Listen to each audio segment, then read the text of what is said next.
It was a quiet night in Cameroon, too quiet, people would later say. The air hung thick and unmoving as though the world had paused to listen.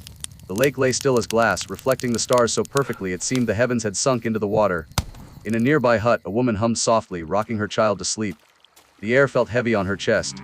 Strange, she murmured, but smiled anyway. Her husband stirred the fire, the flame danced weakly, turned blue, then died without smoke. Down by the shore, cattle shifted uneasy. One raised its head, nostrils flaring at something invisible. Tiny bubbles drifted upward, bursting with faint hisses. Somewhere distant, a dog barked once before silence swallowed the valley. Inside, a glass of water trembled on a wooden table. The woman looked up. The wind had stopped entirely. And then, for one suspended breath, the world stood still. No thunder, no storm, just the lake beneath them sighing for the first time in 100 years.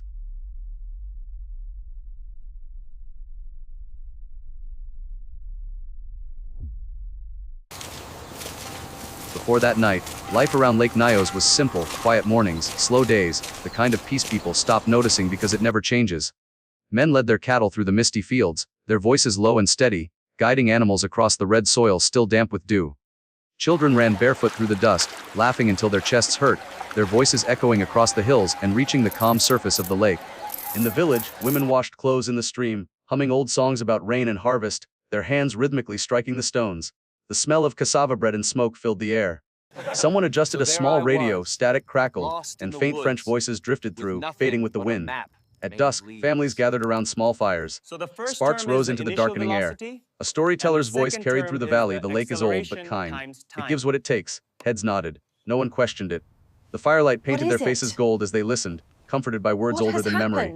Up the slope, a young teacher closed his notebook, gazing down at the valley swallowed by fog. He loved this place, its rhythm, its quiet promise that tomorrow would look exactly like today. No one imagined danger could live inside stillness.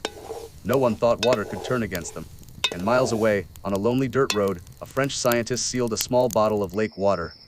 The reading on his meter twitched red, just for a moment, then steadied. He frowned, hesitated, and drove away without writing a word. By nightfall, every lamp in Nyos was glowing. Mothers called their children inside. Cows lowed softly. The valley settled into its familiar calm, the kind that comes right before a story ends.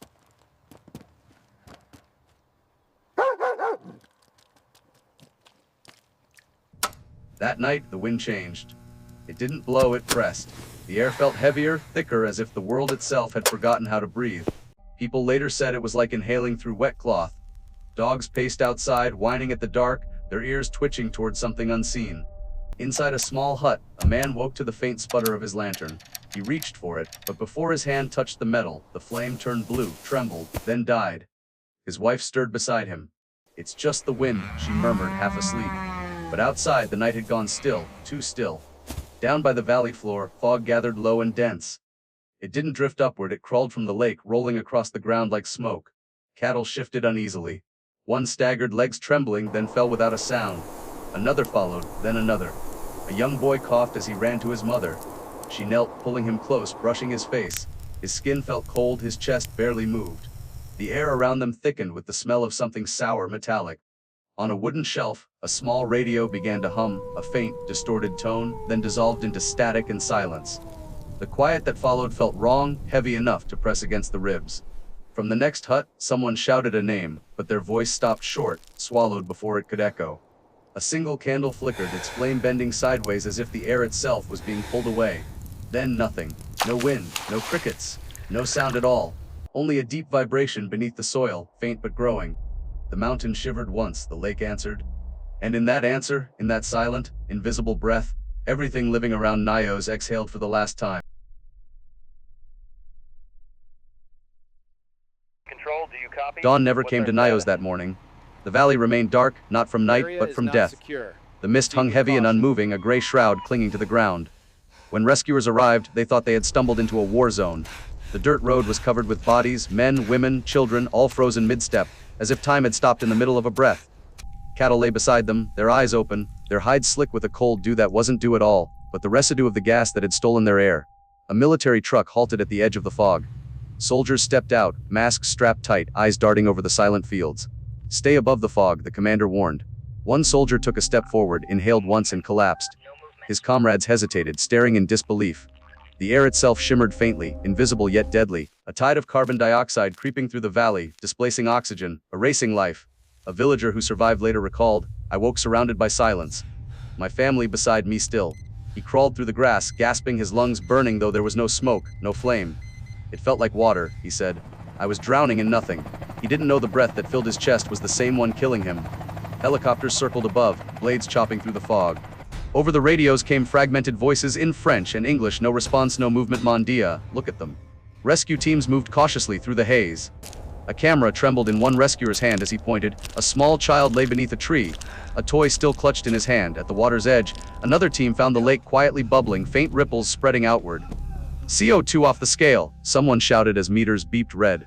The rescuers tried to pull bodies to higher ground, but one by one they faltered, the thin air betraying them.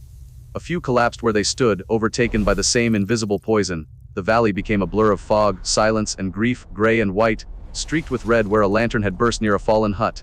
Somewhere in that stillness, a radio played for a few seconds, a gospel hymn, half finished, before it went dead, the final note hanging in the air. A helicopter pilot circled once more, watching from above. "Everything's still," he whispered. "Even the wind's afraid to move." His words barely reached the radio before fading into static. Then, silence. Not calm, not peace. Just the hollow quiet that follows when nature reminds humanity who commands the air they breathe. Hours later, as the fog lifted, the rescuers began counting. One by one, they tallied the dead. 1746 lives ended without fire, without flood, only by the unseen breath of the earth itself. When the sun finally rose, its light spread over Lake Nyos. The water gleamed smooth and perfect, reflecting the sky like a mirror, calm, innocent, and silent, as if nothing had ever happened beneath its surface.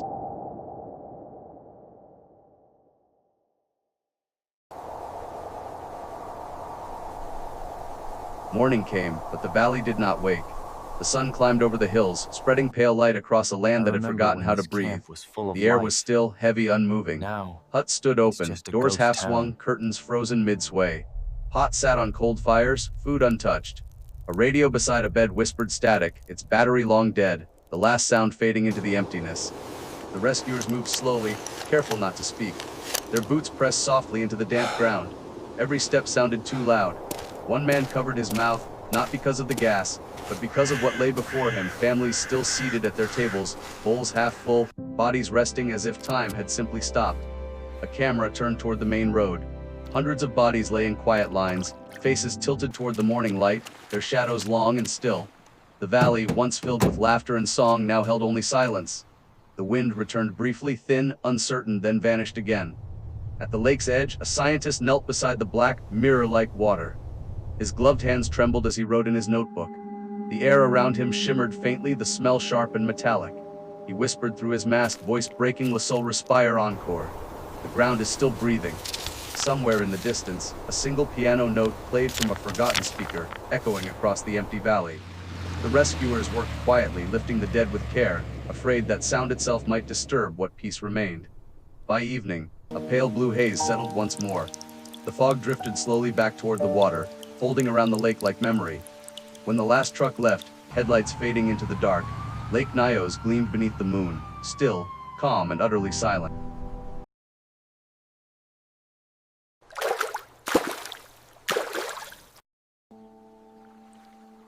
Years later, the survivors still speak in quiet tones, as if the valley can still hear them.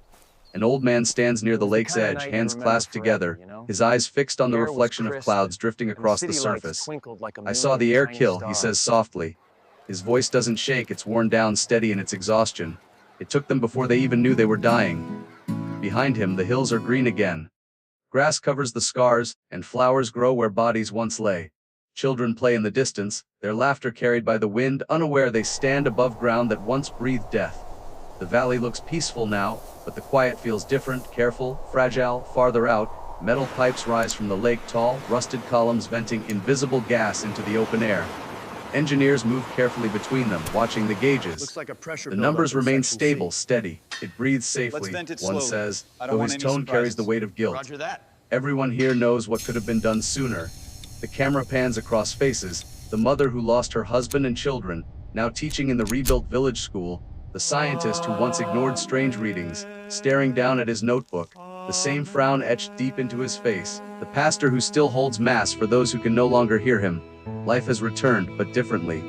The valley lives again, quieter, slower, as if even the air has learned to be careful. At sunset, the light falls gently on the water, turning it silver and still. The old man looks toward the horizon. Sometimes, he says, I still wake in the night thinking the air's turned heavy again. You never forget how silence feels when it kills. Soft violin begins to play a low and Still trembling wake up, note. The lake glows hearing under silence. twilight, mist curling above it like breath-finding peace. Voiceover, calm and deliberate. It wasn't the water that killed them. It was silence, the kind that follows every mistake we never learn from. A pause. Wind brushes against the microphone. One last exhale, then, fade to black. Title appears: The Lake That Breathed Death.